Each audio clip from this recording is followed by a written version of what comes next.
Então, antes de começar o corte, lembrar vocês que a GoCase é a nossa patrocinadora do nosso canal aqui. Vocês têm todos esses produtos à sua disposição. Utilize o cupom FUTEBOLAÇO, que além de ganhar um descontinho no seu carrinho, quem comprar as capinhas, comprando duas, vocês levam 4. Lembrando que na GoCase vocês têm uma linha exclusiva dos principais grandes clubes brasileiros. Você pode usar o nosso cupom que tá passando na tela junto do QR Code ou clicar na descrição do vídeo aqui para ir na GoCase. Mas não esqueça de usar o nosso cupom. Agora, vamos pro corte. Como é que você tá vendo essa questão da reforma de São Januário? Eu sou de uma linha que, assim, pra mim mantém a fachada, que é histórica e tombada, e de resto, irmão, pode fazer uma puta arena moderna e tal. Eu tô totalmente fora disso. Eu já, assim, eu não sou contra a reforma. Eu acho que existe um Eu meio amo São termo. Januário, tá?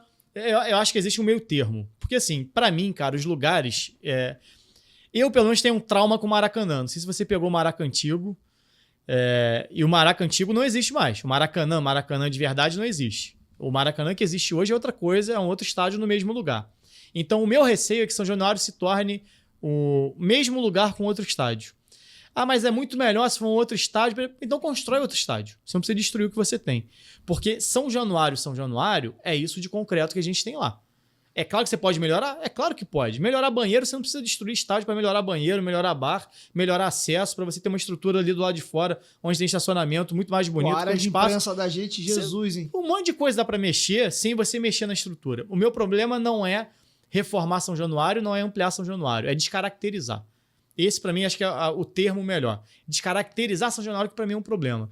O Maracanã, para mim, é um morto-vivo aquilo ali.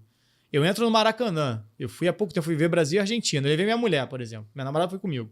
Aí ela que me levou, aquela que tinha ingresso. E aí ela nunca tinha ido. Ela foi naquela expectativa de ver o Maracanã. Eu já tinha ido no Maracanã Novo. Ela parou, entrou assim e falou, pô, era isso? E eu, quando fui no Maracanã a primeira vez, eu subi aquele túnel escuro que vai abrindo, de repente, aquele mundo verde, cheio, todo iluminado. Aquilo era o Maracanã. Cara, eu lembro que eu arrepiei quando parei, eu olhei tipo assim... Era um silêncio, silêncio, silêncio. Quando eu cheguei lá em cima, abri um mundo, um monte de bandeira passando. Era um outro lugar, era um outro Maracanã, que não existe mais. E você nunca vai voltar a ter. O grande problema de você destruir é que você não tem reconstrução depois. Aquilo, acabou. Então, assim, eu sou favorável à reforma, sou favorável à ampliação, mas eu sou contra a descaracterização de São Januário, porque senão você deixa de ter São Januário. É outra coisa. Mesmo. Ah, mas tem a fachada aqui. Pô, não é a mesma coisa. Fachada é o que menos importa, talvez. O que... É o todo ali. O que você tem a sensação de estar dentro de São Januário. Se você for em outro lugar... Porque, assim, qual a diferença de você estar em São Januário e você estar no Maracanã? Não é estrutura? Uma estrutura diferente? Então, quando a gente fala, pô, gosto de ir para São Januário e não gosto de ir para o Maracanã. Não é o clima, a acústica do lugar? Porque Maracanã perdeu a acústica que tinha com os anéis. Hoje não tem. É uma baia aberta assim... O som passa, vai embora e eu não escuto nada.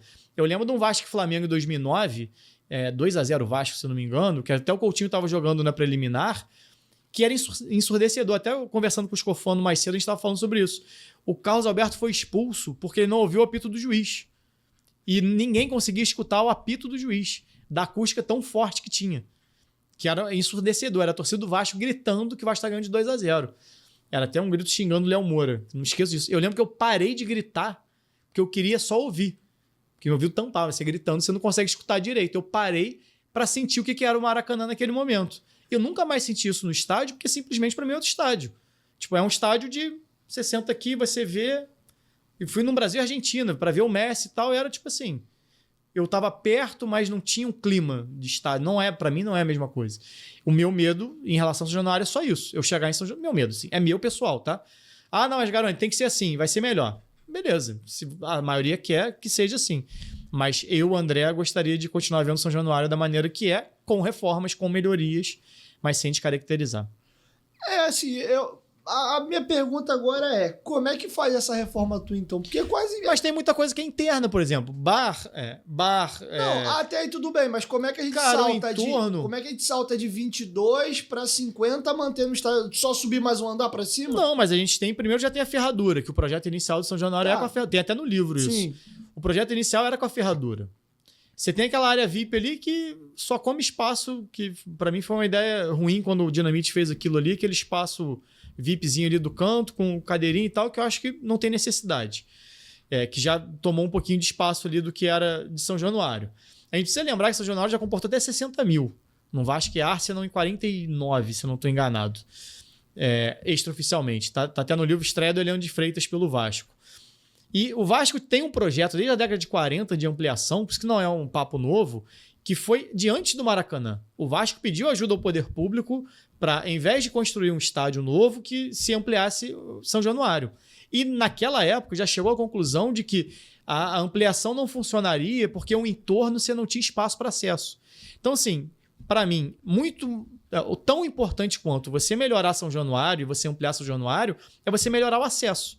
Porque se fica como fica com 20 mil, vai ficar com 40 mil? Vou te ser bem sincero, eu não sou urbanista. Nem eu. Não é nossa área. Eu tô falando assim, porque na década de 40, antes do Maracanã, já o Vasco pediu. Disso. Tem a foto do projeto no livro. Do Vasco querendo, por que ao invés de gastar lá, e por que fizeram o Maracanã? Porque era num lugar mais amplo para você poder entrar e sair com mais tranquilidade. Então, como é que vai ser feito no entorno? Você só vai dobrar ali a quantidade de pessoas e aí? As pessoas vão ficar onde? Vai parar carro onde? Eu confesso, óbvio que tem pessoas competentes para fazer, para desenhar. O próprio Sérgio Dias é um cara muito renomado e reconhecido no meio. Acredito eu que ele estudou muito para desenhar aquele estádio. Mas eu, como leigo, eu tenho uma absurda dificuldade de imaginar na minha cabeça. Eu não digo nem 50. Na minha cabeça não entra nem 40 ali.